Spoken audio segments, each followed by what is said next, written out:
दोस्तों नमस्कार। आपके अपने चैनल घटना चक नॉलेज पर आप सभी लोगों का बहुत बहुत स्वागत है।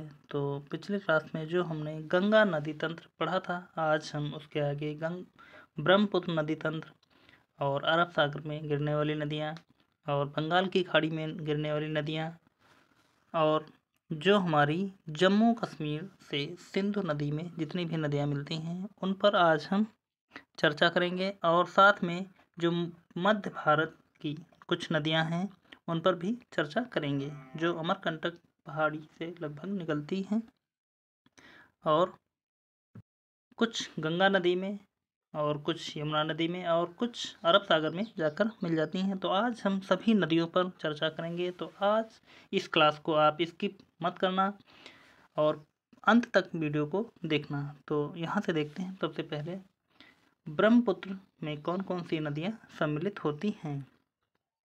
यहाँ पर हम देखें यदि कि ब्रह्मपुत्र नदी का उद्गम कहाँ से होता है, तो ब्रह्मपुत्र नदी का उद्गम चेमा युंगडुंग ग्लेशियर से यहाँ से होता है और उसके बाद में यह नदी सांगपो यानी कि तिब्बत से होकर बहती है और यह अरुणाचल प्रदेश में नामचा बरवा पर्वत श्रेणी के पास से आती है।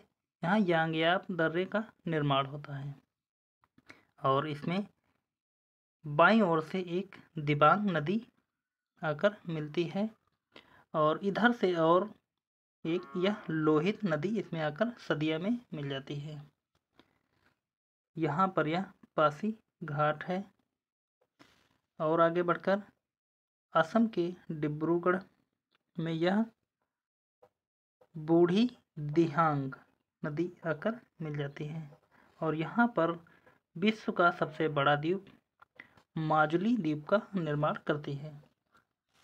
और इधर से देखें यह सुबनश्री नदी आकर ब्रह्मपुत्र नदी में मिल जाती है और पक्के टाइगर रिजर्व यह यहाँ पर हैं जो कामेंग नदी पर हैं।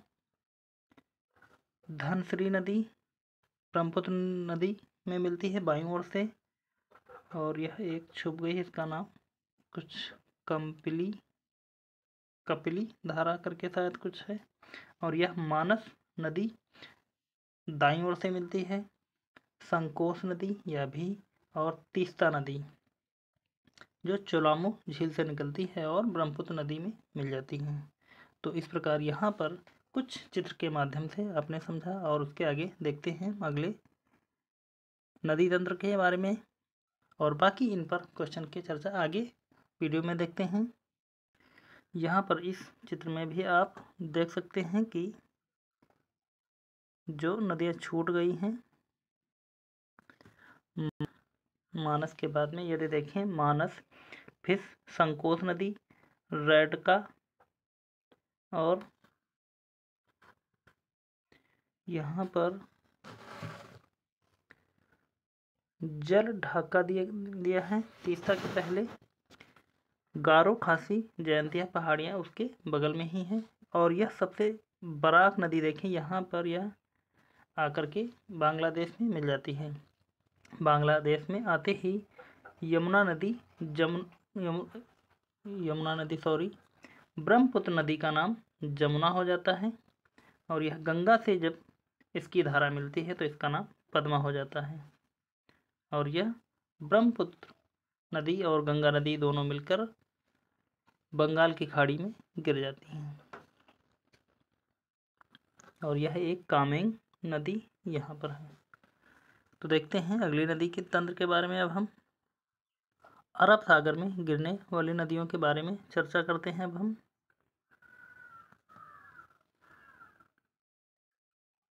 अरब सागर में गिरने वाली नदी लूनी, साबरमती, नर्मदा नदी, ताप्ती नदी, मीठी नदी और गोवा में मांडवी नदी, जुआरी नदी गोवा में पड़ती है, शरावती नदी भरतपुझा केरल में है, पेरियार नदी केरल में, पुम्बा नदी केरल में और मीठी नदी की बात की तो यह महाराष्ट्र में पड़ेगी। ताप्ती नदी, नर्मदा नदी, साबरमती नदी यह और लूनी नदी सभी गुजरात में पड़ेंगी। देखते हैं अगले नदी तंत्र को। एक बार देखेंगे यहाँ पर देखते हैं हम बंगाल की खाड़ी में गिरने वाली सभी नदियों को। तो सबसे पहले यह हमारी हुगली नदी हो जाएगी, जो पश्चिम बंगाल में आएगी, गिरेगी, पश्चिम बंगाल से होकर बंगाल की खाड़ी में गिरेगी। और उसके बाद में दामोदर नदी, और फिर उसके बाद में सुवर्णरेखा नदी, और फिर यह वैतरणी नदी, फिर उसके बाद में ब्राह्मणी नदी, और यहाँ पर उड़ीसा में महानदी आ जाएगी, और फिर उसके बाद में गोदावरी नदी, और उसके बाद में कृष्णा नदी, और उसके बाद में पेन्नार नदी, फिर कावेरी नदी, वैगई नदी, ताम्रपर्णी नदी। तो यह सभी नदियाँ बंगाल की खाड़ी में अपना जल गिराती हैं। आगे देखते हैं। अब हम देखते हैं सिंधु नदी में मिलने वाली सभी नदियों के पर चर्चा करते हैं। तो सबसे पहले सिंधु नदी की बात की जाए तो यह मानसरोवर झील से निकलती है, जहाँ से गंगा नदी, ब्रह्मपुत्र नदी और सिंधु नदी निकलती हैं। तो यह यहाँ से निकलती है और उसके बाद में यह जम्मू कश्मीर से होते हुए पाकिस्तान की ओर चली जाती है। और इसमें मिलने वाली नदियों के बारे में बात करें तो यह दमचोक, और उसके बाद में श्योक नदी, और उसके बाद में यह ब्यास नदी, झेलम नदी, चिनाब नदी, रावी नदी, सतलज नदी, यह सभी नदियाँ सिंधु नदी में मिल जाती हैं। तो देखते हैं आगे इन पर चर्चा करते हैं महत्वपूर्ण बिंदुओं के द्वारा। तो सबसे पहले ब्रह्मपुत्र नदी तंत्र के महत्वपूर्ण तथ्यों पर चर्चा करते हैं। तो यहाँ पर पहला पॉइंट है हमारा तिब्बत में उत्पत्ति पाने वाली ब्रह्मपुत्र, इरावदी और मेकांग नदियाँ अपने ऊपरी पाटों में संकीर्ण और समांतर पर्वत श्रेणियों से होकर प्रवाहित होती हैं। इन नदियों में ब्रह्मपुत्र भारत में प्रविष्ट होने से ठीक पहले अपने प्रवाह में एक यू टर्न लेती हैं। यह यू टर्न बनता है, तो कहाँ पर बनता है यह? भूवैज्ञानिकी तरुण हिमालय के अक्षसंघी नमन के कारण अरुणाचल प्रदेश में बनता है। तो देखते हैं अगले पॉइंट की तरफ।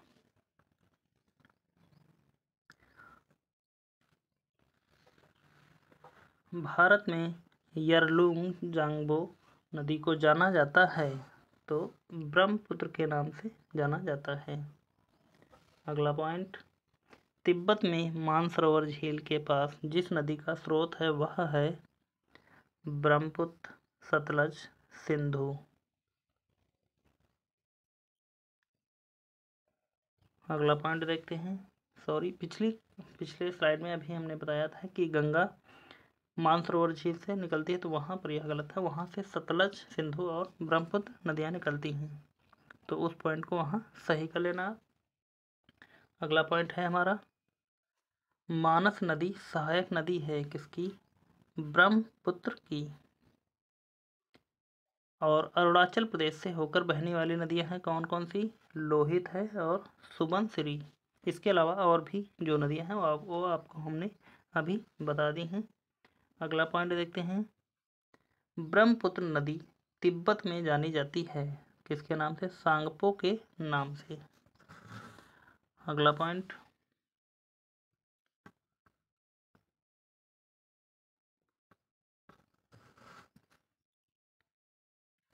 है हमारा, ब्रह्मपुत्र नदी का बहाव क्षेत्र है तिब्बत, बांग्लादेश, भारत।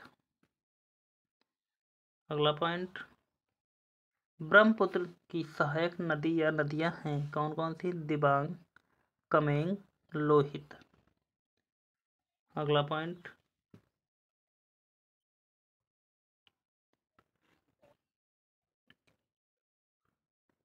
वह नदियाँ जिनका स्रोत बिंदु लगभग एक ही है।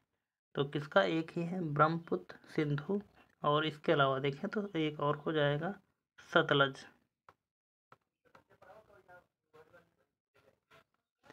अगला पॉइंट देखते हैं, कथन और कारण के रूप में। तो यहाँ पर सबसे पहले देखेंगे हम कथन क्या दिया है हमारा, पश्चिमी घाट की नदियाँ डेल्टा का निर्माण करती हैं। तो पश्चिमी घाट की नदियाँ डेल्टा का निर्माण करती हैं। सॉरी, यहाँ पर पढ़ने में गलत हो रहा है। पश्चिमी घाट की नदियाँ डेल्टा का निर्माण नहीं करती हैं।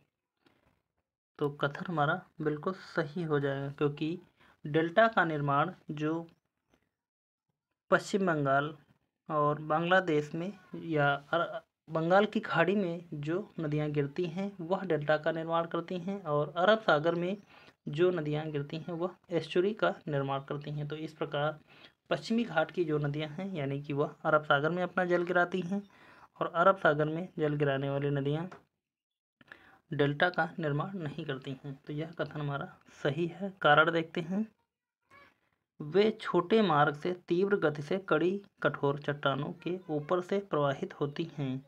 तो यह भी हमारा बिल्कुल सही है, और ए तथा आर दोनों सही हैं, तथा आर ए की सही व्याख्या करता है।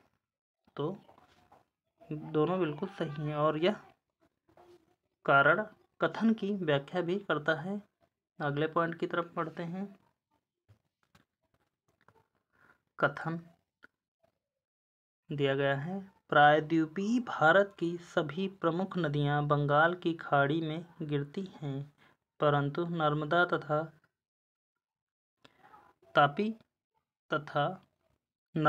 तापी नदियां अरब सागर में गिरती हैं या अपना जल गिराती हैं। तो कथन हमारा बिल्कुल सही हो जाएगा। कारण देखते हैं, नर्मदा और तापी नदियां विभ्रंश घाटी से होकर बहती हैं। तो यह भी हमारा बिल्कुल सही है। नर्मदा और तापी नदियां विभ्रंश घाटी से होकर बहती हैं, इसलिए प्रायद्वीपीय भारत की सभी प्रमुख नदियां बंगाल की खाड़ी में गिरती हैं, परंतु नर्मदा तथा तापी नदियां अरब सागर में गिरती हैं। तो कथन और कारण दोनों सही हैं, तथा आर ए की सही व्याख्या है। अगला पॉइंट देखते हैं, अगला पॉइंट यह, नर्मदा नदी पश्चिम की ओर बहती है, जबकि अधिकांश अन्य प्रायद्वीपीय बड़ी नदियां पूर्व की ओर बहती हैं, क्योंकि यह एक रेखीय विभ्रंश रिप्ट घाटी में विस्तृत है। अगला पॉइंट, नर्मदा घाटी जिन पर्वत श्रृंखलाओं के बीच स्थित है वह है विंध्य और सतपुड़ा। अगला पॉइंट देखते हैं, कथन दिया है हमारा,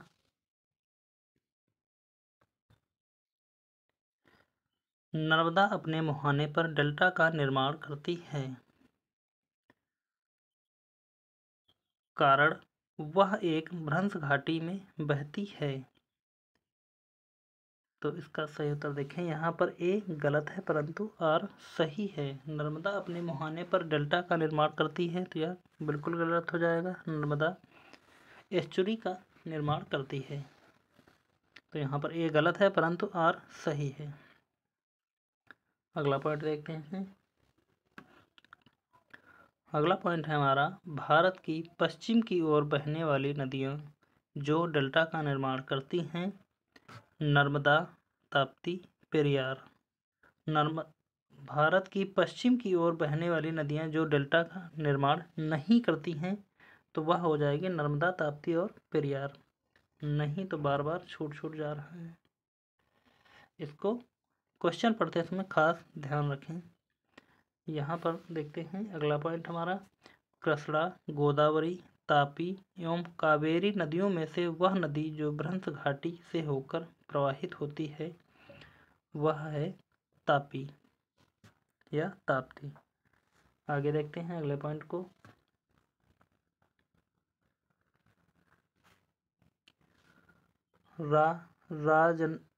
राजनंदगांव रायपुर बस्तर एवं कोरबा जनपदों में से नर्मदा बेसिन का भाग है। तो राजनांदगांव भाग है कौन? राजनांदगांव। अगला पॉइंट देखते हैं। अमरकंटक से उद्गम होता है। तो अमरकंटक से उद्गम होता है नर्मदा नदी का। अगला पॉइंट देखते हैं। नर्मदा घाटी उदाहरण है। तो किसका है? भ्रंश घाटी का। अगला देखते हैं। रिफ्ट घाटी या भ्रंश घाटी भ्रंश द्रोणी से होकर बहने वाली नदी है। तो हो जाएगा नर्मदा। अगला पॉइंट देखते हैं। पश्चिम वाहिनी नदियों में दो पर्वत श्रेणियों के बीच बहने वाली नदी है। पश्चिम वाहिनी नदियों में से दो पर्वत श्रेणियों के बीच में बहने वाली नदी कौन सी है? नर्मदा। और पर्वत कौन कौन से हैं? अमरकंटक और सतपुड़ा। अगले पॉइंट की तरफ बढ़ते हैं। तवा सहायक नदी है। तो तवा सहायक नदी किसकी है? नर्मदा नदी की। अगला पॉइंट। गोदावरी ताप्ती कृष्णा एवं महानदी में से अरब सागर में गिरने वाली नदी है। तो इसमें से गोदावरी, कृष्णा और महानदी, यह तीनों नदियां अपना जल बंगाल की खाड़ी में गिराती हैं।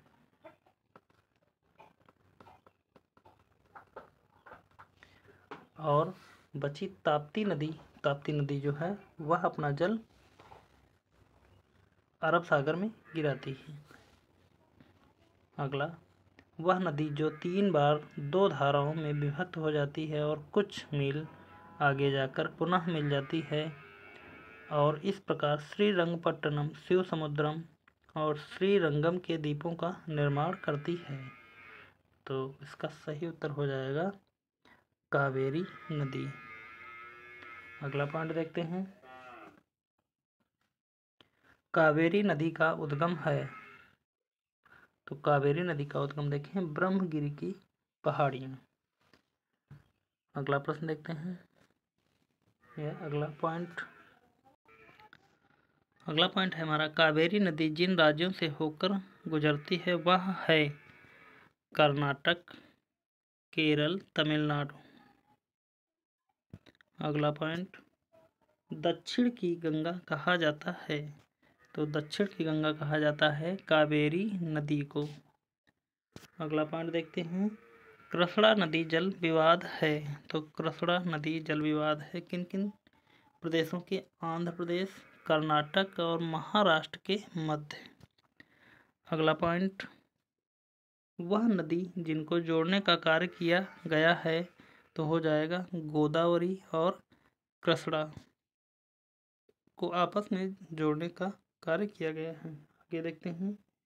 गोदावरी, कावेरी, ताप्ती एवं महानदी में से वह नदी जो एस्चुरी बनाती है। तो एस्चुरी का निर्माण जो करती है वह है ताप्ती नदी, क्योंकि यह अरब सागर में अपना जल गिराती है। और बाकी यह कावेरी नदी, गोदावरी नदी और महानदी, यह नदियाँ बंगाल की खाड़ी में अपना जल गिराती हैं तो डेल्टा का निर्माण करती हैं। आगे देखते हैं अगले पॉइंट को। अगला पॉइंट देखते हैं। यहाँ पर हमारा हो जाएगा गोदावरी, महानदी, नर्मदा, ताप्ती नदियों की लंबाई के अवरोही क्रम में सही अनुक्रम है। तो इनमें से अवरोही क्रम देखना है, यानी कि सबसे पहले सबसे बड़ी और उसके बाद में उससे छोटी और उसके बाद में छोटी और छोटी। तो यहाँ पर सबसे बड़ी हो जाएगी गोदावरी, फिर उसके बाद में है नर्मदा नदी और फिर उसके बाद में महानदी और फिर ताप्ती नदी। अगला पॉइंट देखते हैं। प्रायद्वीपीय भारत में पूर्व दिशा में बहने वाली नदियों का उत्तर दक्षिण का सही क्रम है। तो इसका सही क्रम की बात की जाए तो यहाँ पर हो जाएगा सबसे पहले सुवर्ण रेखा, फिर महानदी, फिर गोदावरी, फिर कृष्णा नदी, फिर पेन्नार नदी, कावेरी नदी और वेंगई नदी। जैसा कि अभी हमने आपको चित्र में समझाया था, उसी प्रकार उत्तर से दक्षिण की ओर जब आप इन नदियों को सभी को लगाएंगे तो सबसे पहले हमारी स्वर्ण, महानदी, गोदावरी, कृष्णा, पेन्नार, कावेरी और गंगई नदी आ जाएंगी। और यह समझ में नहीं है तो आप पीछे जाकर आप देख भी सकते हैं कि जहाँ पर हमने इन नदियों के बारे में बताया था।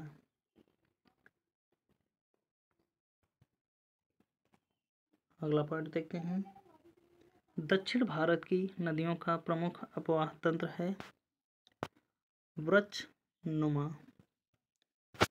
अगला पॉइंट, सोन, नर्मदा तथा महानदी निकलती हैं। तो सोन, नर्मदा, महानदी निकलती हैं अमरकंटक पहाड़ियों से।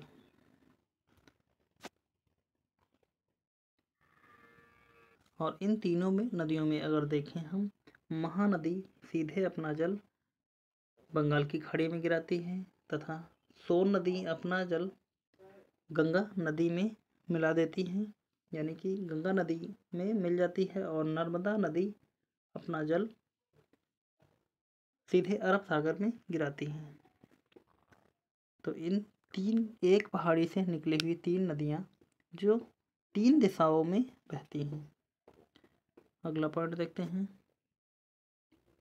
वह नदी जो एस्चुरी नहीं बनाती है वह है, तो हो जाएगा महानदी।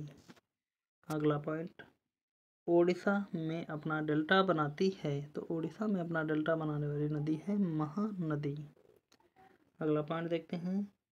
वह नदियाँ जिनके घाटों में जल का अभाव है, तो वह नदियाँ कौन कौन सी हैं? साबरमती तथा ताप्ती के घाटों में, इन नदियों में जल का अभाव है। आगे देखते हैं अगले पॉइंट को। अगला पॉइंट है हमारा, वह स्थान जहाँ से भारत की दो महत्वपूर्ण नदियों का उद्गम होता है, जिनमें एक उत्तर की तरफ प्रवाहित होकर बंगाल की खाड़ी की तरफ प्रवाहित होने वाली दूसरी महत्वपूर्ण नदी में मिलती है और दूसरी अरब सागर की तरफ प्रवाहित होती है, तो वह हो जाएगा स्थान अमरकंटक। अगला देखते हैं अगला पॉइंट, केरल में पूर्व की ओर प्रवाहित होने वाली नदियां हैं। तो केरल में जो पूर्व की ओर प्रवाहित होती नदियां हैं वह है पाम्बार नदी, भवानी नदी और कबानी नदी। अगला पॉइंट देखते हैं।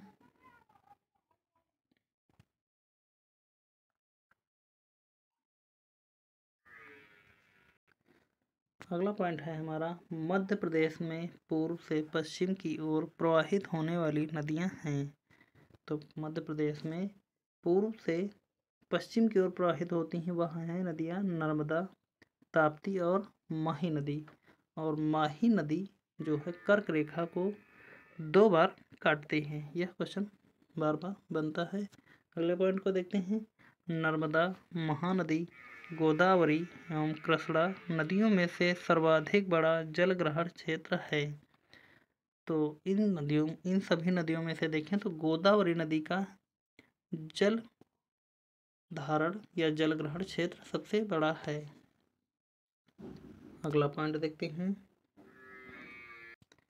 प्रायद्वीपीय भारत की सबसे लंबी नदी है, तो हो जाएगा गोदावरी। अगला पॉइंट, वंशधारा, इंद्रावती, प्राणहिता एवं पेन्नार नदियों में से गोदावरी की सहायक नदियां हैं।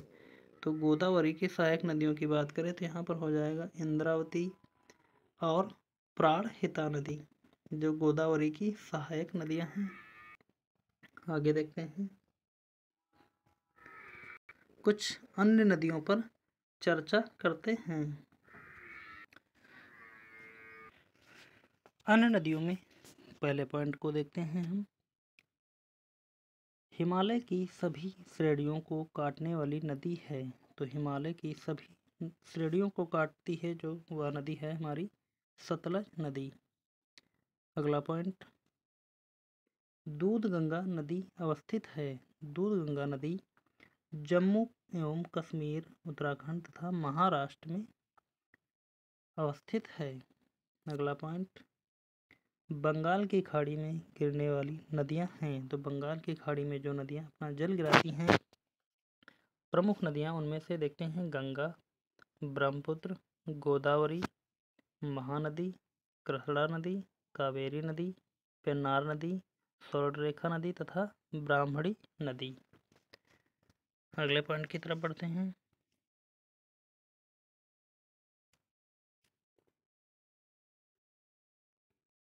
अगला पॉइंट है हमारा कृष्णा नदी की सहायक नदी है। तो कृष्णा नदी की सहायक नदियों पर चर्चा करते हैं। कोयना नदी, यरला नदी, डीना नदी, वरुणा नदी, घाट प्रभा नदी आदि। अगला पॉइंट, हंगरी सहायक नदी है। हंगरी किसकी सहायक नदी है? तो हंगरी हो जाएगी तुंगभद्रा नदी की। अगला पॉइंट है हमारा यहाँ पर सोन नदी का वास्तविक स्रोत है। तो सोन नदी का वास्तविक स्रोत देखें तो यहाँ पर हो जाएगा हमारा शहडोल जिले में अमरकंटक से। अगला पॉइंट, उत्तर दक्षिण दिशा के आधार पर नदियों का सही अनुक्रम है। तो उत्तर से दक्षिण की ओर देखें अगर तो हो जाएगा किशन गंगा, फिर गंगा, बेन गंगा और पेन गंगा। तो सबसे पहले आएगी किशन गंगा, फिर गंगा और उसके बाद में बेन गंगा और फिर पेन गंगा। यानी कि दक्षिण से यदि पूछा जाए तो सबसे पहले हम पेन गंगा लगाएंगे, फिर बेन गंगा और फिर गंगा और फिर किशन गंगा। तो यह अनुक्रम परीक्षाओं में बार बार पूछा जाता है, तो आप इस अनुक्रम को याद कर लें। देखते हैं यहाँ पर हिमाचल प्रदेश से होकर बहने वाली नदियाँ हैं।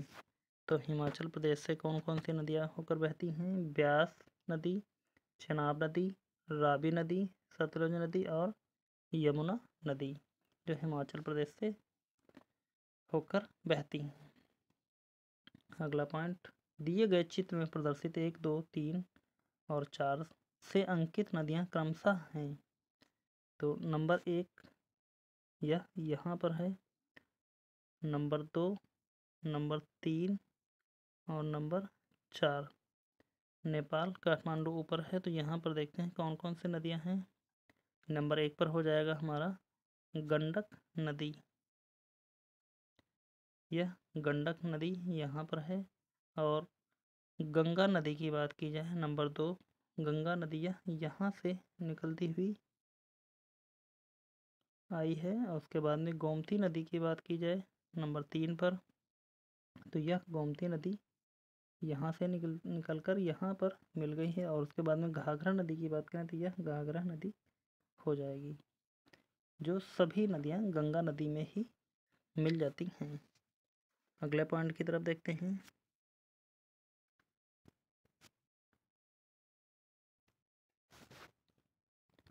अगला पॉइंट है हमारा दामोदर नदी से निकाली गई नहर है।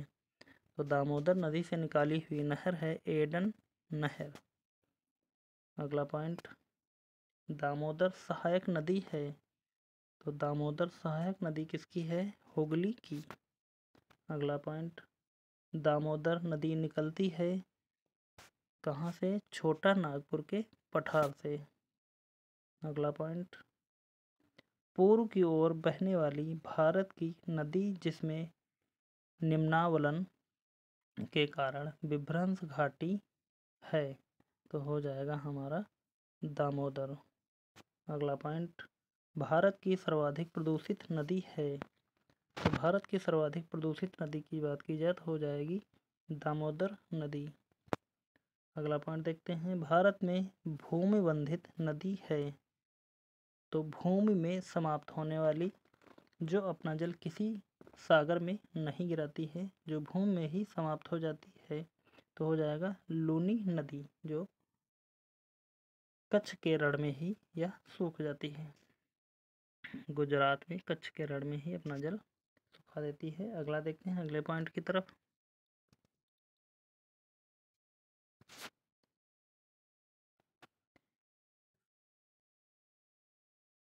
लूनी नदी के संदर्भ में सही कथन है? यह कच्छ की रण में दलदली भूमि में लुप्त हो जाती है।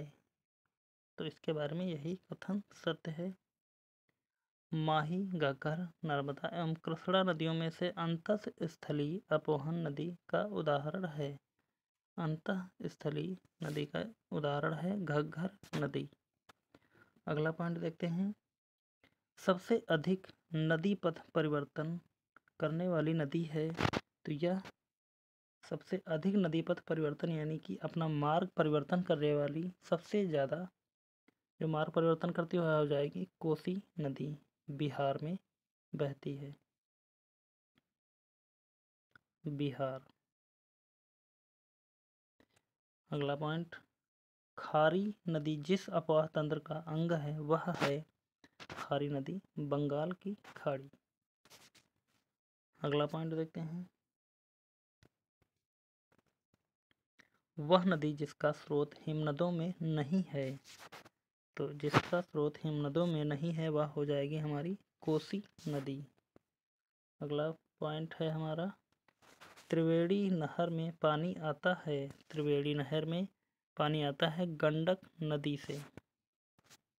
अगला पॉइंट देखते हैं।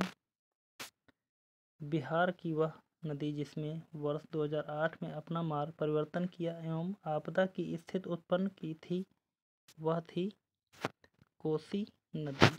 अगला पॉइंट, भारत की नदियों स्पीति, सतलज, श्योक तथा जास्कर में उत्तर से दक्षिण की ओर जाते हुए नदियों का सही अनुक्रम है। तो उत्तर से दक्षिण की ओर जो नदियाँ मिली हैं आकर सिंधु नदी में, तो वह हो जाएंगी श्योक, जास्कर, स्पीति और सतलज नदी। इनका यही क्रम है। अगले पॉइंट की तरफ बढ़ते हैं।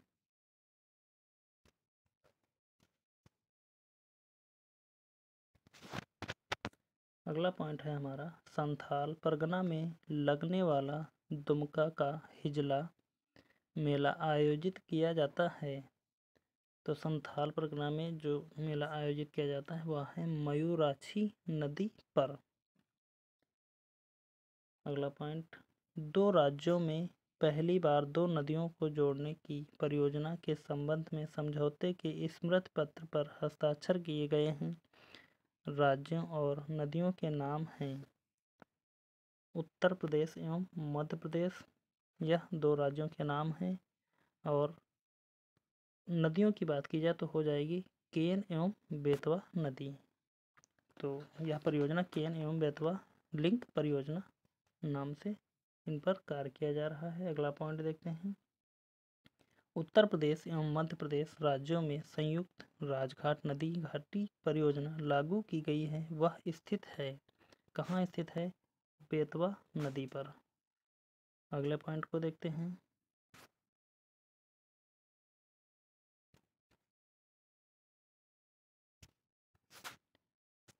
अगला पॉइंट है हमारा, कथन काली नदी भारत के दक्षिणी भाग में पूर्व की ओर बहने वाली नदी है। तो यह काली नदी भारत के दक्षिणी भाग में पूर्व की ओर, तो यह दक्षिणी भाग में नहीं है क्योंकि यह भारत के उत्तरी भाग में बहती है काली नदी। तो पहला तुम्हारा बिल्कुल गलत हो जाएगा। कारण देखते हैं। दक्कन पठार अपने पश्चिमी किनारे पर उच्चता पर है और पूर्व में बंगाल की खाड़ी की दिशा में उसकी मंद प्रवणता है। तो हमारा हो जाएगा ए गलत है परंतु आर बिल्कुल सही है। अगले पॉइंट को देखते हैं। भारत में विश्व का सबसे ऊंचा पुल बनाया जा रहा है। यह हो जाएगा चिनाब नदी पर, अब जो बनकर तैयार भी हो गया है। अगला पॉइंट देखते हैं। महात्मा गांधी सेतु स्थित है। तो महात्मा गांधी सेतु स्थित है बिहार में। अगला पॉइंट, वह नदी जिसका उद्गम स्थल भारत में नहीं है। तो इस सतलज नदी का उद्गम स्थल भारत में नहीं है। और उसके साथ में देखें तो हो जाएगा ब्रह्मपुत्र नदी और सिंधु नदी का उद्गम स्थल भारत में नहीं है। यह तिब्बत क्षेत्र में इन तीनों का स्थल पाया जाता है। अगला पॉइंट देखते हैं। कपिली जिसकी सहायक नदी है वह है, तो कपिली सहायक नदी है ब्रह्मपुत्र की। अगला पॉइंट,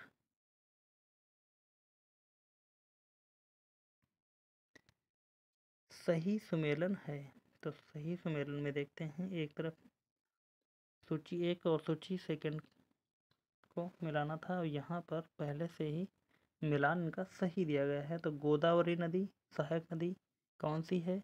मंजरा नदी। कृष्णा नदी की सहायक नदी कौन सी है? भीमा नदी।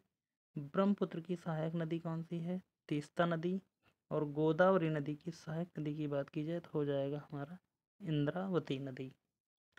अगले पॉइंट की तरफ बढ़ते हैं।